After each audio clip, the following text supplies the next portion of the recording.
Hey storyteller, do you struggle with characters who all seem to sound the same? Readers want to sink into the head of a character, to become that character for a while.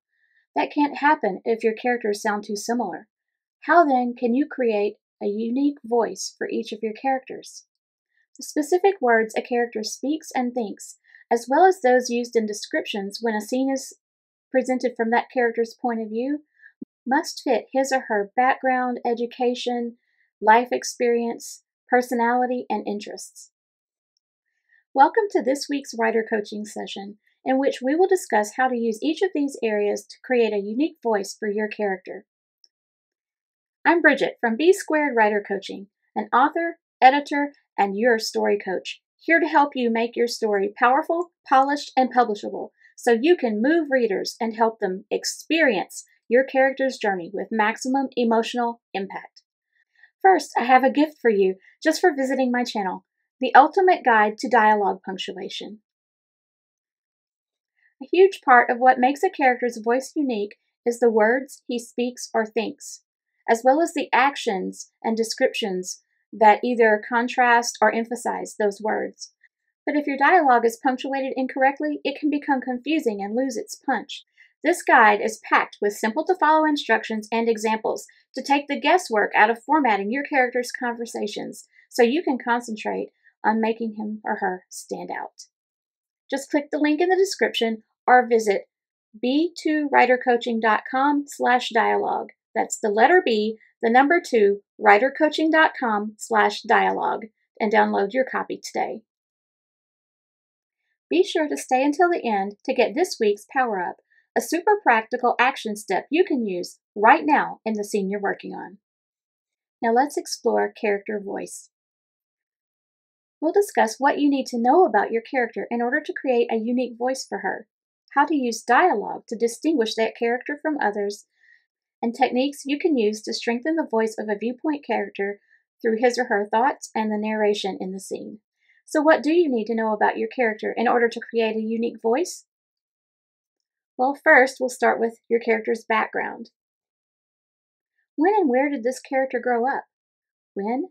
Well, time period makes a huge difference in character voice. Word choice, the types of phrases the character might use, the slang the character might use, can all be dependent on the time period.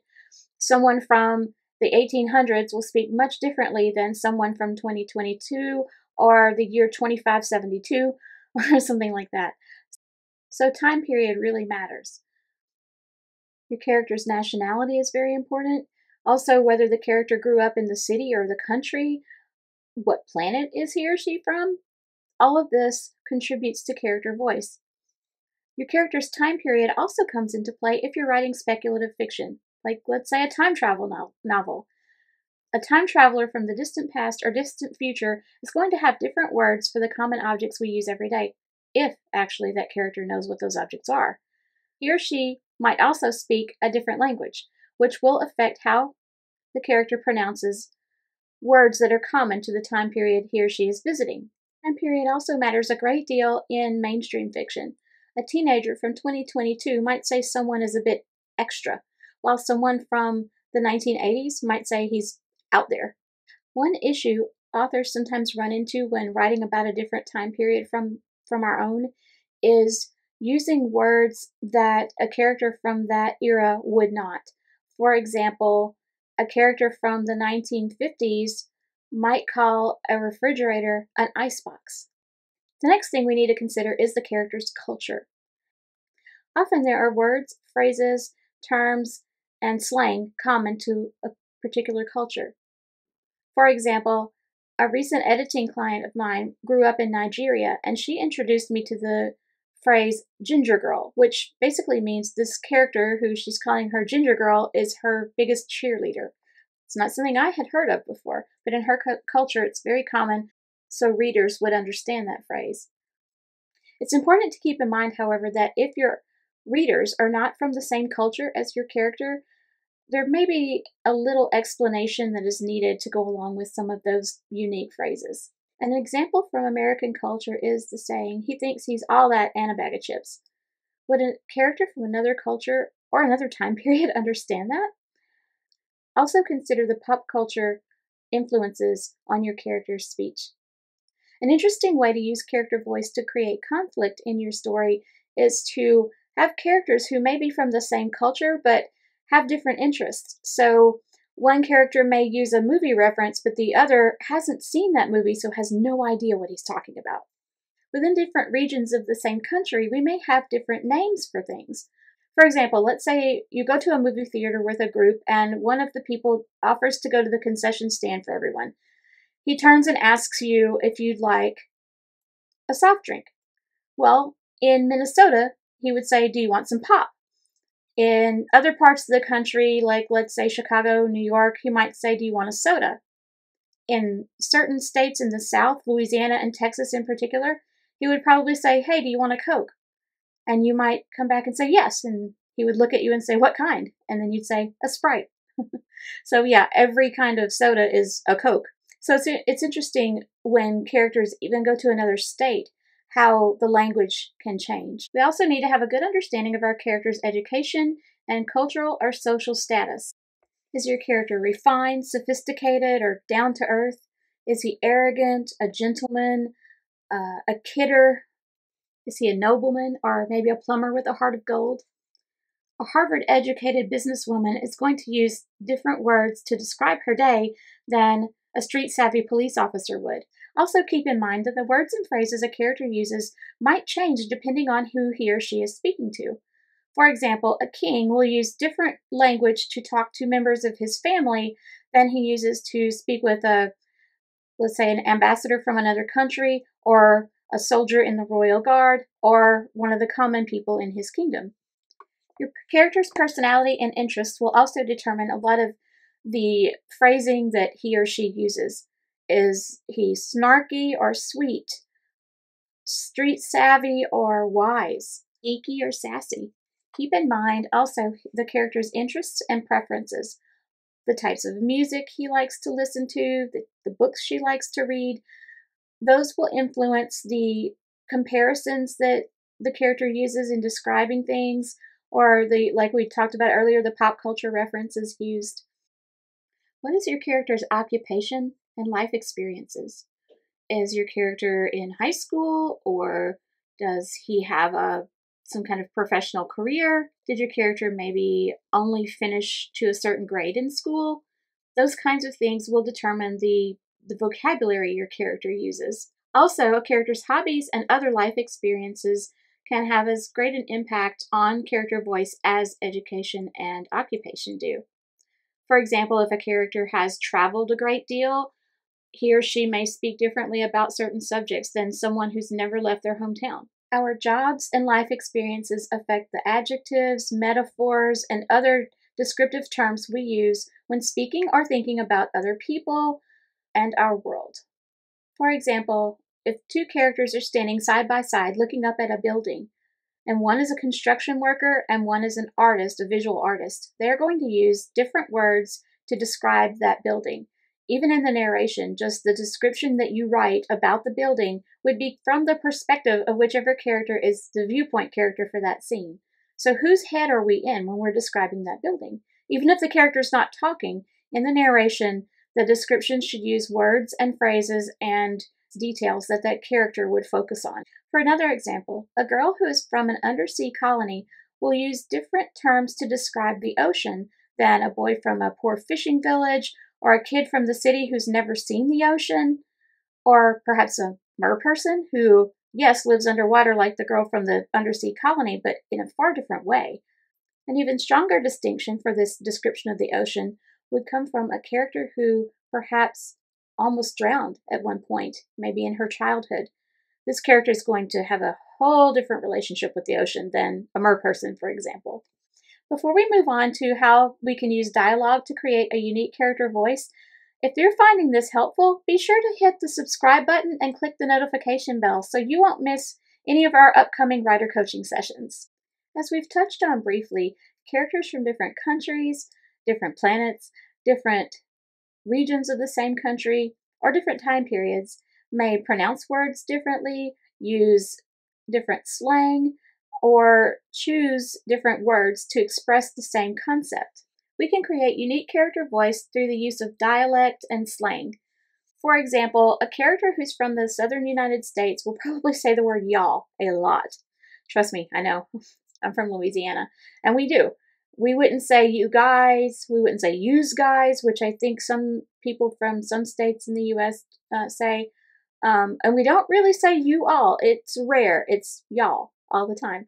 So, and that is plural, not singular. So a lot of people who aren't from the South might think a person from the South would say y'all about a single person, but no, that's not the case. So when you're using some kind of slang or dialect like that from a region you're not familiar with or you're not from yourself, it is important to do a little bit of research to find out the exact use of the slang, the word that you're going to use in your character's speech. One thing to keep in mind about dialect is to use it sparingly. A word like y'all, you would be consistent and probably a Southern character would use it often. But changing the pronunciations of words, like sometimes authors will try to imitate a French accent and use Z for the. If you overuse something like that, it can become very stereotypical and cumbersome in the writing. So just be strategic and use dialect only when it's needed. Characters may sometimes mispronounce words all the time. For example, the character Hagrid from the Harry Potter series says summit instead of something every time. But he's the only character who does this, so it makes his voice quite unique. Keep in mind, too, that most characters will use contractions often in their conversations, unless the character speaks very formally for a reason. For example, in the TV series Longmire, there's a Native American character named Henry who never uses contractions. He's the only character in the entire series who does this.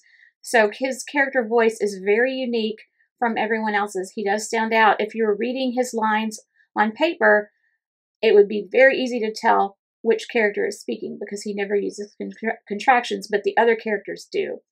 So if you're going to give your character a quirk like that, it's best to keep that quirk, just stick to one character for that. Unless you're applying a quirk to an entire culture, in which you would definitely want to be consistent for everyone who is a part of that culture or part of that species or whatever the group is that you're applying this to. You can also use unusual contractions or non-standard contractions for characters from a certain region, like people who might call children youngins, or who don't say them. You would use an apostrophe and em, like tell them to come eat would be tell them to come eat.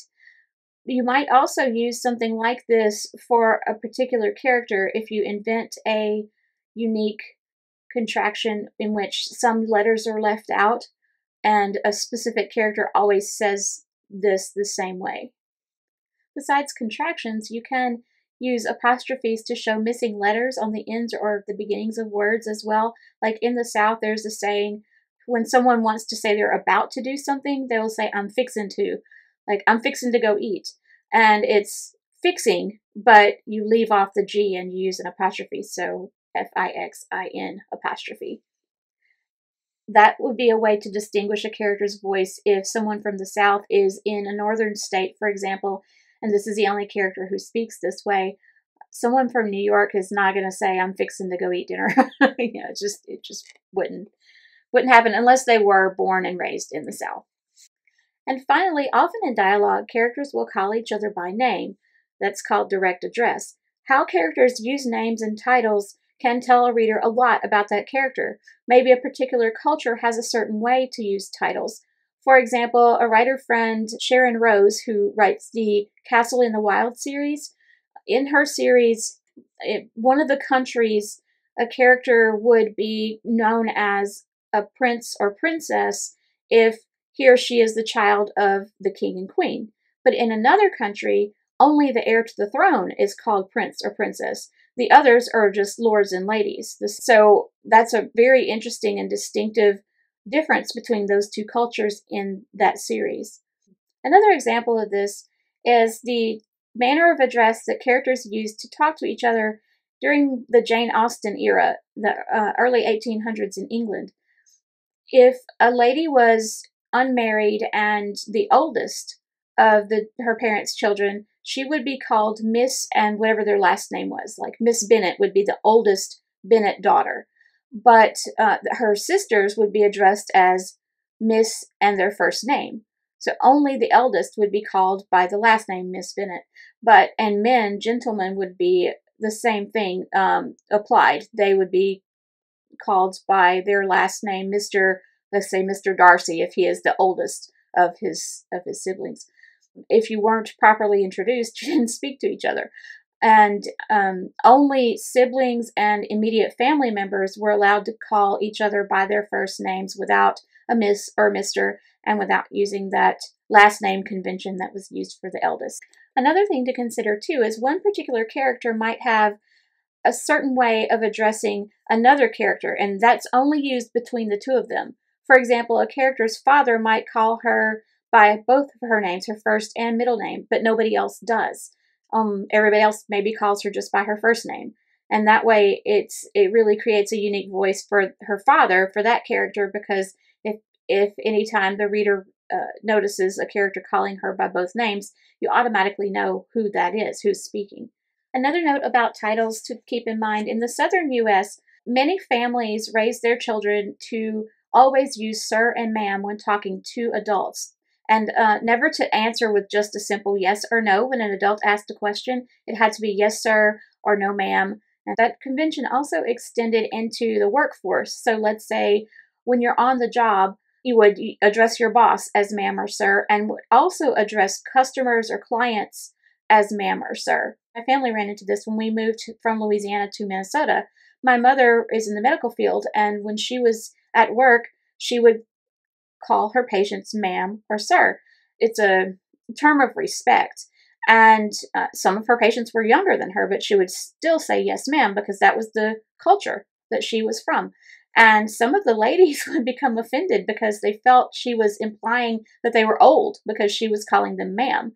And that wasn't the case at all. It was actually a term of respect, but she had to adjust her way of speaking because it was often offensive to her patients to do that, and she had to adjust to the culture in which she lived. So that could be a really good way to establish a character's voice, especially for a character who's following a fish out of water type plot, where this character is in a new environment and not used to the culture and making mistakes, or what really wouldn't be mistakes in her own culture. She would be following her culture, but it seems like it's incorrect in the culture she finds herself in.